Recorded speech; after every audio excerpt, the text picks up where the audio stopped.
بسم الله الرحمن الرحيم إن أول بيت وضع للناس للذي ببكة مباركا وهدى للعالمين فيه آيات بينات مقام إبراهيم ومن دخله كان آمنا ولله على الناس حج البيت من استطاع إليه سبيلا ومن كفر فإن الله غني عن العالمين.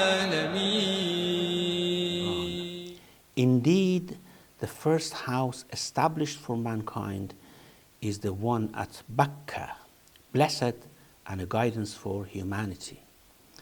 In it are manifest signs and the place where Abraham stood, and whoever enters it shall be secure. And it is the duty of mankind towards Allah to make pilgrimage to the house for those who can afford the journey to it. And should anyone renege on his obligation, Allah is indeed without need of the creatures.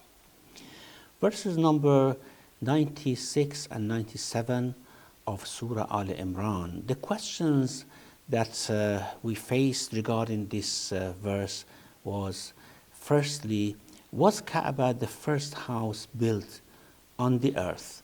Of course, the verse says, Inna awwala baytin, the first house. However, what is important here, wudi'a linnas, which was established for people. So it was not for living, it was not for accommodation. And that's why they say it was the first house built for worship. We have this hadith from Imam Ali alayhi salam, who said, Awwalu baytin wudi'a lil ibadah al baytul haram. The first house, the first temple on the earth, which was built for worship of Allah subhanahu wa ta'ala, was Kaaba. And we know that this bayt, this house, was built, this temple actually was built by Adam alayhi salam, and then it was rebuilt by Ibrahim alayhi salam, and since then it has been a point for pilgrimage. The second question is, what is the difference between Mecca and Bakkah?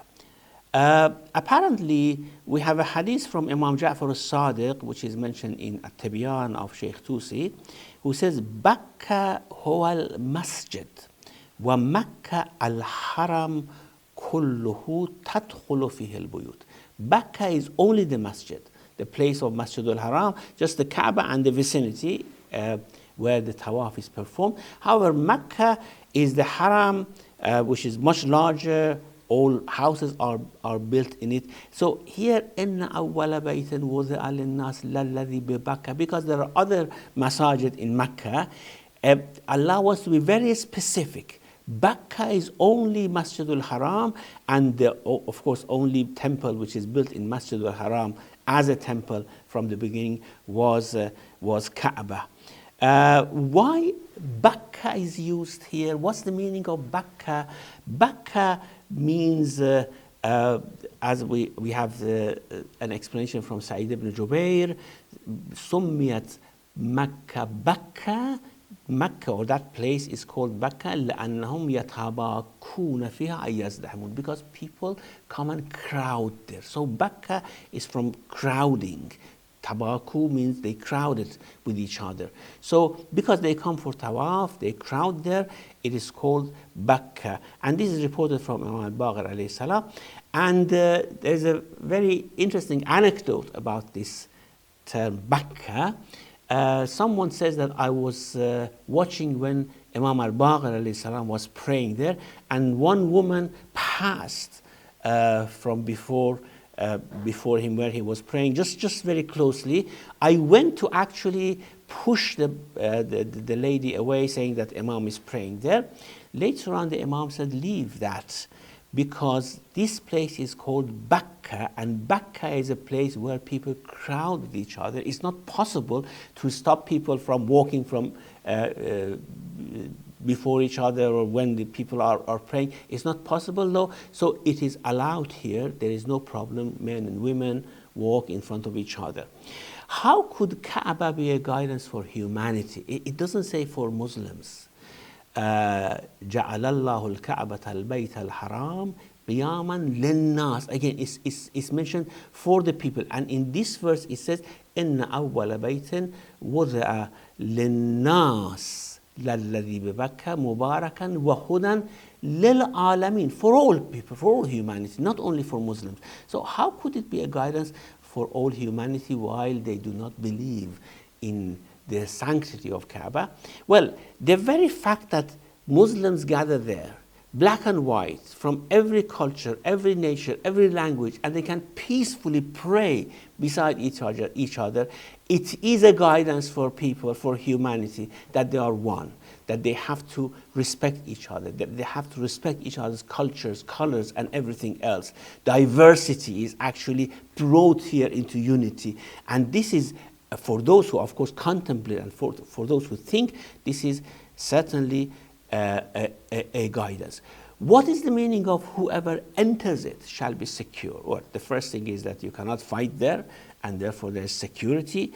And the second thing is that whatever you do in Kaaba, in Haram, you are not punished as long as you do not injure anyone. And therefore you can speak freely, you can speak your opinion freely. And this is very interesting because at that time, anyone who spoke their mind and they were persecuted by the government, they just moved into Haram, into Mecca, to be safe and secure. This should be a lesson for us as well, that people should be free in mentioning their opinions. This is why Imam Hussein alayhi salam migrated to Mecca after Yazid wanted to take allegiance from him. And of course, Yazid wanted to break this sanctity and security, and Imam had to leave Mecca. Why defying to perform Hajj is regarded as kufr? Because at the end of the verse it says, فَمَنْ كَفَرَ فَإِنَّ اللَّهَ غَنِيٌّ عَنِ الْعَالَمِينَ. Whoever rejects this injunction. While we know that rejecting injunctions of Allah is not kufr, it's just disobedience. For example, someone who doesn't pray, we don't say that they are kafir. We say that they are fasiq. We say that they do not pray. They are actually disregarding the command of Allah subhanahu wa ta'ala. So to answer this question, we have to know that kufr have many different meanings.